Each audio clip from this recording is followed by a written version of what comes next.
जय माता दी दोस्तों, welcome back to my channel. दोस्तों आज मैं आप लोगों को बताऊंगी कि लियो यानी सिंह राशि वालों की लाइफ 13 नवंबर के दिन कैसी रहने वाली है। तो चलिए दोस्तों स्टार्ट करते हैं। डिवाइन प्लीज़ मुझे बताइए कि 13 नवंबर के दिन लियोस की फैमिली लाइफ कैसी रहेगी। बड़ी दिक्कत वाली लाइफ है। 13 नवंबर के दिन लियोस की love life and marital life कैसी रहेगी। यूनिवर्स प्लीज़ मुझे बताइए।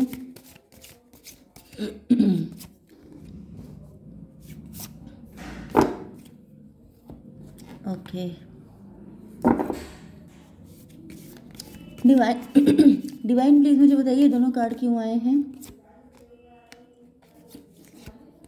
यूनिवर्स प्लीज मुझे बताइए ये दोनों कार्ड क्यों आए हैं।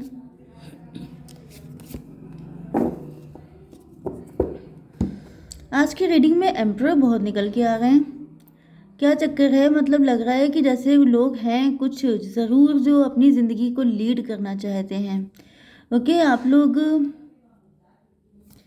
आपके पार्टनर ने आपको गलत समझा या फिर इन्होंने आपको गलत तरीके से ट्रीट किया। यहाँ पे थर्ड पार्टी सिचुएशन हो सकती है, लव ट्रायंगल हो सकता है।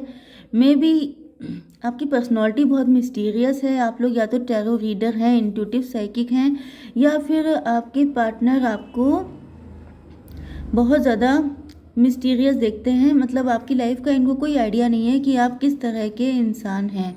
ये जब भी आपको पहचान पाते हैं तब तक इनको लगता है कि आपकी एक डिफरेंट पर्सनालिटी निकल के इनके सामने आ जाती है। ओके हो सकता है ये आप ही के साथ मैरिड हो या किसी के साथ मैरिड हो, या फिर ये आपके बॉस हो सकते हैं, या फिर ये कोई अथॉरिटेटिव फिगर है। टॉरस, वर्गो, कैप्रिकॉर्न, एरीज, लियो, सजिटेरियस हो सकते हैं आपके पार्टनर। वृषभ, कन्या, मकर राशि, मेष, सिंह और धनु राशि। ओके, इम्पॉर्टेंट नंबर है आपके लिए 31 and 2, 21 and 6, this one is 4, 44 आपके लिए इम्पॉर्टेंट हो सकता है। एंड व्हाट्स मोर, बस इतना ही है। चलिए,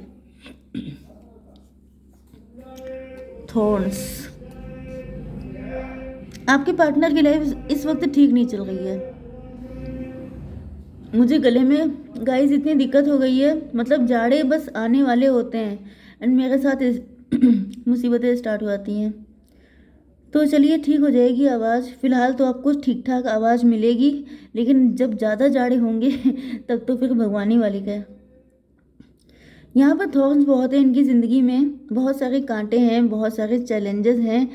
अब मतलब इनकी पर्सनल लाइफ में भी काफ़ी ज़्यादा उतार चढ़ाव, अप एंड डाउन से जूझ रहे हैं।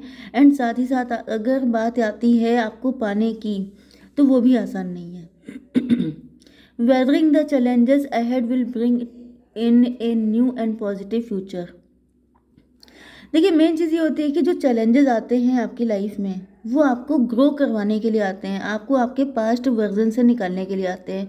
लोगों को ऐसा लगता है जैसे उनकी लाइफ में बड़ी दिक्कतें आ रही हैं, वो ये नहीं सोचते हैं कि दिक्कतें आने का रीज़न क्या है। दिक्कतें कभी भी आपको डाउन फील कराने के लिए, या अगर जैसे कुछ लोग होते हैं ना जो शिकायत करते हैं, डिवाइन चाहते हैं कि आपका डिफरेंट वर्जन लोगों को दिखे। अब आप अपनी दूसरी एबिलिटीज़ को, क्वालिटीज़ को एक्सप्लोर करें। लेकिन होता क्या है कि हम लोगों की आदत होती है, हम लोग कंफर्ट जोन में रहना पसंद करते हैं कि बस इतना कर लिया बहुत है, रेस्ट करो। ओके, तो रेस्ट जो है हमेशा रेस्ट इन पीस ही मिलता है। मतलब जब रिप हो जाते हैं तभी सिर्फ रेस्ट मिल सकता है, बाकी पूरी ज़िंदगी में रेस्ट की बात तो भूल जाइए। ओके तो यहाँ पे दिख रहा है कि आपके पार्टनर जो हैं उनकी ज़िंदगी में काफ़ी ज़्यादा अप एंड डाउन चल रहे हैं, या ये कहा जाए कि आपके पार्टनर की जो लाइफ हो वो बेसिकली काफ़ी ज़्यादा उतार चढ़ाव से भरी हुई है। क्योंकि इनको कहीं पे भी, क्योंकि ये जिस सिंहासन में बैठे हैं उसमें भी कांटे लगे हैं, मतलब इनको कहीं पर भी चैन नहीं है। ओके, जो कुछ इन्होंने पाया है बहुत ज़्यादा हार्डवर्क करके पाया है। It's not that easy. देखने में भले ही लोगों को लगता है कि इनकी ज़िंदगी में क्या दिक्कत है, अच्छी जॉब है, अच्छी पोजीशन है, मस्त लाइफ जी रहे हैं लेकिन मस्त लाइफ नहीं है इनकी। ओके, जो उस जगह पे होता है, जैसे आप किसी के शूज़ में पैर डाल के देखिए तो आपको पता चलेगा कि उसको कितना काट रहे हैं वो। तो बस वही चीज़ है कि ये मस्त वस्त कुछ नहीं है, बड़ी हार्ड लाइफ जी रहे हैं। 31 इनकी एज हो सकती है। फेब का मंथ आपके लिए इम्पोर्टेंट हो सकता है। 33 भी एज हो सकती है किसी की। 6। पैसे को लेकर, अपनी रोमांटिक लाइफ को लेकर मुझे दिख रहा है कि ये हर एरिया में दिक्कतें उठा रहे हैं। जैसे अगर ये किसी के साथ मैरिड हैं तो वहाँ पे दिक्कत है, अगर ये आपके साथ मैरिड हैं तो वहाँ पर भी चीज़ें चैलेंजिंग हैं, आसान कुछ भी नहीं है। ओके, एंड इनको फील हो रहा है कि जिस दिन ये मतलब आपके पार्टनर भी यही सोच रहे हैं कि ये लाइफ का एक फेज़ है, इससे निकल जाएंगे तो फिर इनकी लाइफ जो है बहुत ज़्यादा ब्यूटीफुल हो जाएगी। मतलब इनको कुछ अपना वर्जन चेंज करना है, क्योंकि जो एम्परर होता है वो ज़िद्दी होता है, रिजिड होता है। तो कुछ चीज़ें सॉरी, कुछ चीज़ें इनको अपने अंदर चेंज करनी है, तभी चीज़ें इनकी लाइफ में बेटर होंगी। ओके, मतलब पास्ट में इन्होंने जिन तरीकों को यूज़ किया था, इनको लग रहा है कि अब उन तरीकों में चेंजेस लेके आने पड़ेंगे, तभी इनके मनचाही चीज़ें हो पाएंगी, अदरवाइज इनको स्ट्रगल करना पड़ेगा। 21 नंबर आपके लिए इम्पॉर्टेंट हो सकता है, 6 नंबर भी। 21 किसी की एज हो सकती है, बर्थडे हो सकता है, जून मंथ में इंपॉर्टेंट दिखाई पड़ रहा है। यहाँ पे 66 आपको दिखाई पड़ रहा हो सकता है, 6:06। Pay attention to your intuition at this time. मुझे दिख रहा है कि आपके पार्टनर अपनी इंट्यूशन को फॉलो करके आ रहे हैं। ओके देखिए, आपके पार्टनर को पता चल चुका है कि अब इनको मनी माइंडेड, मटेरियलिस्टिक एंड बहुत ज़्यादा प्रैक्टिकल होके ये लाइफ को इन्होंने देखा है। एंड अब इनको समझ में आ चुका है कि जब तक ये अपने दिल की नहीं सुनेंगे, दिल की सुनने का मतलब ये है कि जैसे आपके पार्टनर किसी जगह पे जॉब करते हैं, अब जॉब में इनको हाई डेजिग्नेशन तो पकड़ा दिया गया है, लेकिन कोलू के बैल की तरह ये दिन रात काम कर रहे हैं, तो ये खुश नहीं है। इसी तरीके से इनकी शादी भी अगर किसी के साथ हो चुकी है तो ये वहाँ पे सोच रहे हैं कि जैसे इनको सारे काम सिर्फ इनको करने हैं, सारी जिम्मेदारी इन्हीं के ऊपर है, दूसरा पर्सन बिल्कुल मस्त है, मतलब काम ये कर रहे हैं, क्रेडिट कोई दूसरा लेके जा रहा है। तो जैसे इनको लग रहा है कि पूरी ज़िंदगी इन्होंने क्योंकि बहुत माइंड से काम लिया, मतलब इन्होंने गलत किया, इनकी इंट्यूशन इनको हमेशा गाइड करती होगी कुछ और करने के लिए, चाहे आपको पाने के लिए या किसी दूसरे काम को करने के लिए, लेकिन इन्होंने कभी अपने दिल की नहीं सुनी हमेशा। या तो इनकी लाइफ में पैसे की दिक्कत थी, इस वजह से इनको कंप्रोमाइज़ करने पड़े, या फिर इन्होंने दिमाग की सुनी, तो इन सब चक्करों में इन्होंने अपना काफ़ी लॉस किया है। ओके, एंड अब इनको रियलाइज़ हो रहा है कि सबसे बड़ी संपत्ति या तो ये पैसे को लेके ग्रीडी हो सकते हैं या नीडी हो सकते हैं। तो इन्होंने सोचा कि सबसे बड़ी जो कंटेंटमेंट होता है वही सबसे बड़ा सुख होता है। अगर आपके पास पैसा भी है, क्योंकि इनके पास पैसा तो है लेकिन सुख गायब है, क्यों?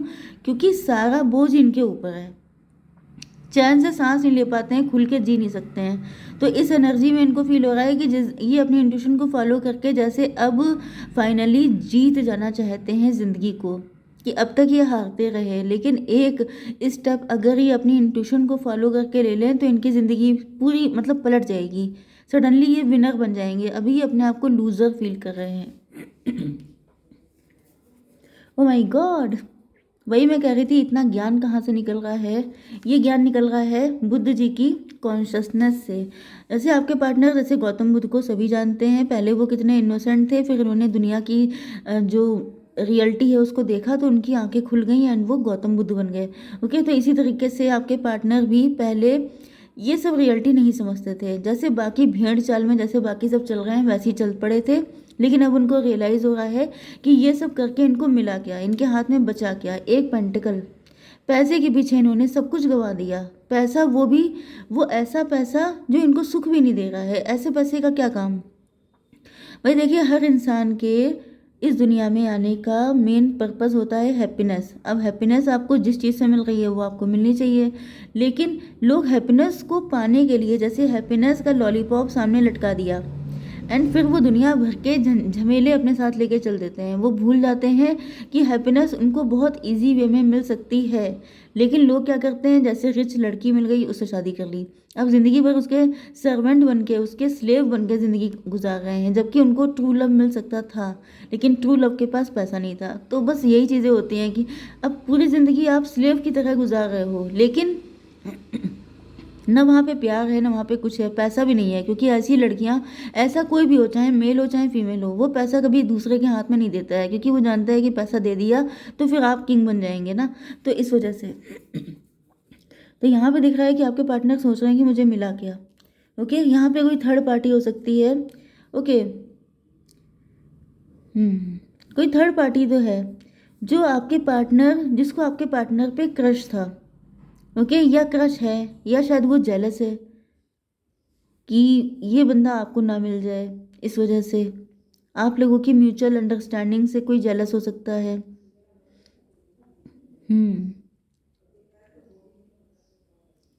यस, तो ऐसा दिख रहा है कि ये पर्सन जो है ये काफ़ी ज़्यादा चीज़ों को मतलब इनको भड़का रहा है, एंड इस वजह से आप लोगों के बीच में पोस्टपोन काफ़ी हुआ है situation.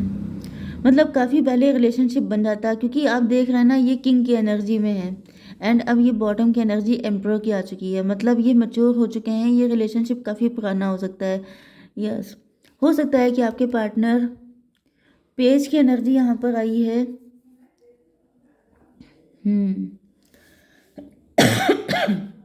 Sorry, page of pentacle. Yes, मुझे दिख रहा है कि आपके पार्टनर जो हैं चाहे जिस भी डेजिग्नेशन पर हों, लेकिन इनको लग रहा है कि अंदर से कोई इंसान जैसे खाली होता है, उसके पास कुछ नहीं बचा होता है, तो वो है। तो इनको फील हो रहा है कि अभी ये मतलब जो दूसरे के हाथों की कठपुतली बना है वो इंसान कभी एम्प्रर नहीं हो सकता। जैसे इनकी पोस्ट चाहे जितनी हाई फाई हो, लेकिन ज़िंदगी की जंग ये हार चुके हैं। जैसे अपनी पर्सनल लाइफ में ये बिल्कुल किसी वैल्यू में नहीं मानते हैं खुद को। तो इनको फील हो रहा है कि अगर इन्होंने एक स्टेप ले लिया अपनी मन की करने में, जैसे आपको पाने में, अपनी मन की फाइनेंशियल लाइफ जीने में, तो फिर ये वाकई में विनर कहलाएंगे, तब ये सेटिस्फाई हो पाएंगे। ओके, लेकिन आपने इस वक्त डिस्टेंस बना के रखी है, आप लोग क्लोज्ड ऑफ हो गए हैं, क्योंकि यहाँ पे इन्होंने जो पोस्टपोन किया है उससे आपने इनको बिल्कुल ही जैसे साइड का कोना पकड़ा दिया है कि जाओ तुम यही करो जाके, क्योंकि इन्होंने आपको वेट बहुत करवाया है। एंड ये देख रहे हैं कि जो है थर्ड पार्टी लव ट्रायंगल है यहाँ पर, ये आपसे प्यार करते हैं, इनसे कोई और प्यार करता है, जिसकी वजह से उसने इनको फंसा के रखा, लेकिन अब वहाँ पे एंडिंग हो रही है। ओके, एंड ये एंडिंग करके थर्ड पार्टी के साथ एंडिंग करके आपके साथ एक न्यू बिगिनिंग करेंगे, क्योंकि इनको आपके साथ ही हैप्पी फैमिली चाहिए। ये प्लानिंग प्लॉटिंग कर रहे हैं कि कैसे आपके साथ म्यूचुअली सारी चीज़ों को डील किया जाए। ओके, जय माता दी।